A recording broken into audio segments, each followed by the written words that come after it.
Quer duplicar o valor da sua assinatura? Agora assinar o Observador dá acesso a todos os conteúdos e benefícios e ainda há uma anuidade ACP Bronze grátis. Terá vantagens que vão desde plano de saúde gratuito a descontos em combustível. Esta é uma assinatura que vale por duas. Assine hoje em observador.pt com 45% de desconto. E 16 em Faro.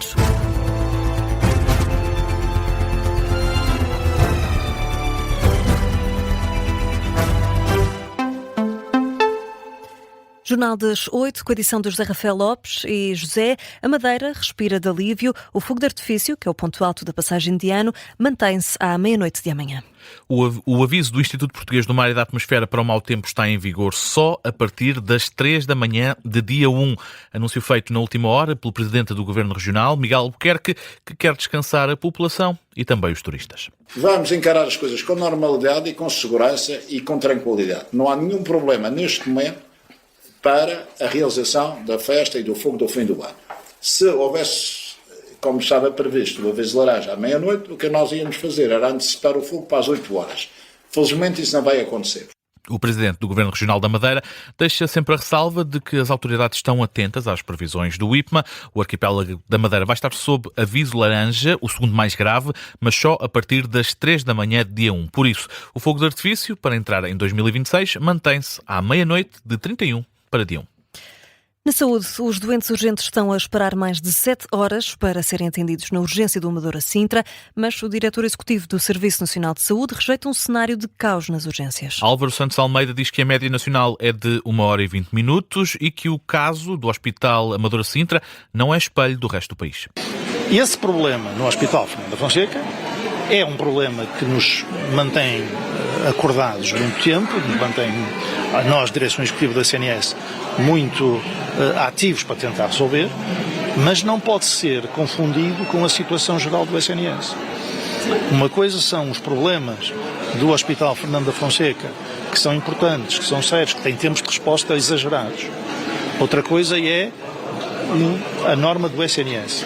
Certo é que os doentes com pulseira amarela urgentes estão a esperar mais de 7 horas para serem observados no Amadora Sintra. O diretor executivo do SNS lembra que o período entre o Natal e a passagem de ano é tradicionalmente muito complicado por causa dos casos de gripe e também devido a ser um período de férias para muitos profissionais de saúde. Realça também que a maioria dos hospitais ativou os protocolos de contingência. E este plano de contingência serve precisamente para isso, para reagir a estes aumentos de procura. Naturalmente, nunca resolvem os problemas todos, porque são precisamente isso, planos de contingência, mas permitem com que o SNS e as suas unidades respondam dentro do razoável e dentro do aceitável a este aumento de pressão que resulta da atividade gripal. Álvaro Santos Almeida, o diretor executivo do SNS, que esteve esta tarde a visitar o Hospital de Viseu.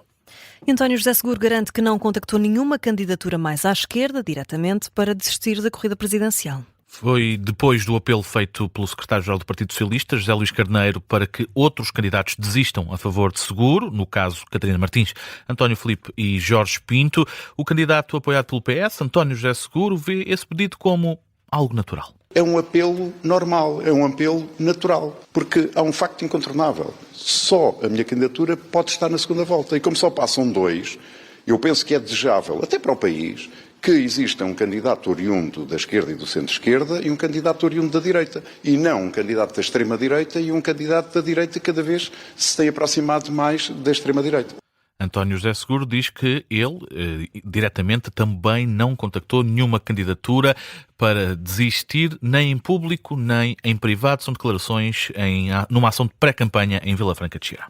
Henrique Gouveia Melo diz ter sido vítima de uma tentativa de assassinato de caráter. Hoje, a Procuradoria-Geral da República esclareceu que o candidato presidencial não é arguido no caso que investiga ajustes diretos nos tempos em que Gouveia Melo era comandante naval. Foi notícia esta semana que, nesse período, houve 57 contratos celebrados entre a Marinha e uma empresa. O Ministério Público esclarece que Gouveia Melo não é arguido, mas que está a correr um inquérito já em fase final. Na reação a este caso, Henrique Gouveia Melo diz que não deve nada a ninguém. De repente, aparece a 18 dias ou 19 dias das eleições como sendo eu o alvo da investigação. Quem é que fez isso? Os senhores é que sabem. Os senhores sabem ler tão bem como eu. Portanto, eu não vou ter que dizer mais nada. E a população percebeu perfeitamente o que é que estava aqui em causa. Era uma tentativa de assassinato de caráter. Foi isso que aconteceu. Henrique Gouveia Melo insiste que é estranho o momento em que esta investigação, que começou no ano passado, volte a emergir. Garante também que não se esconde atrás de nenhuma função e não foge a respostas. Espera, ainda assim, que as próximas 2 semanas de campanha oficial para as presidenciais de 18 de janeiro não façam do roteiro presidencial uma campanha de casos. E sobre a polémica dos boletins de voto com candidatos que não são elegíveis, a Comissão Nacional de Eleições vai emitir um esclarecimento. Lembra que já aconteceu antes e que a alteração dos prazos legais cabe à Assembleia da República. Os boletins têm de estar prontos dia 1 de janeiro, já foram validados, mas incluem os nomes de 3 candidatos que para já estão fora da corrida. São eles Joana Amaral Dias, José Cardoso e também Ricardo Sousa, sendo que há recursos ainda no Tribunal Constitucional. As eleições presidenciais estão marcadas para dia 18 de janeiro. E janeiro começa com o debate da rádio entre os 8 principais candidatos a Belém. É já na sexta-feira, dia 2 de janeiro, às 9h30 da manhã. É para acompanhar aqui na Rádio Observador. José, o líder parlamentar do PS, diz que os socialistas não têm de acertar com o Chega, uma lista conjunta de juízes, para o Tribunal Constitucional. Eurico Brilhante Dias adianta que o PS está disponível para uma lista com o PSD, isso sim, para haver equilíbrio nas escolhas, e admite alargar a discussão a outros partidos que sejam democráticos. Mas Eurico Brilhante Dias assegura que com o Chega não há conversa. O Partido Socialista não tem que conversar com o Chega sobre aspectos que são infraestruturais do país e muito menos da Constituição. Chega a um partido antissistema, que se apresenta antissistema, como antissistema, que tem propostas sempre em confronto com a Constituição e com o próprio Tribunal Constitucional, como vimos em algumas das reações desse partido às decisões do Tribunal Constitucional. O líder parlamentar do PS, Eurico Brilhante Dias, entrevistado no sofá do Parlamento da Tarde Política, a votação para os órgãos externos à Assembleia da República, como é o caso do Tribunal Constitucional, estava prevista para este mês, mas foi adiada. É a terceira vez que acontece nesta legislatura. Prevê-se que a votação só aconteça depois das eleições presidenciais. José, vamos ainda conhecer outros temas em destaque?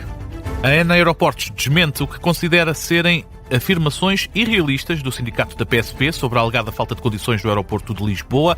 Em resposta à agência Lusa, a gestora aeroportuária alertou para o impacto da luta sindical que tem, no entender da ANA, prejudicado os passageiros. A gestora assegura ainda que partilha em tempo real dados sobre a operação da fronteira e garante que tem colaborado com as autoridades para a resolução do problema nas fronteiras aéreas.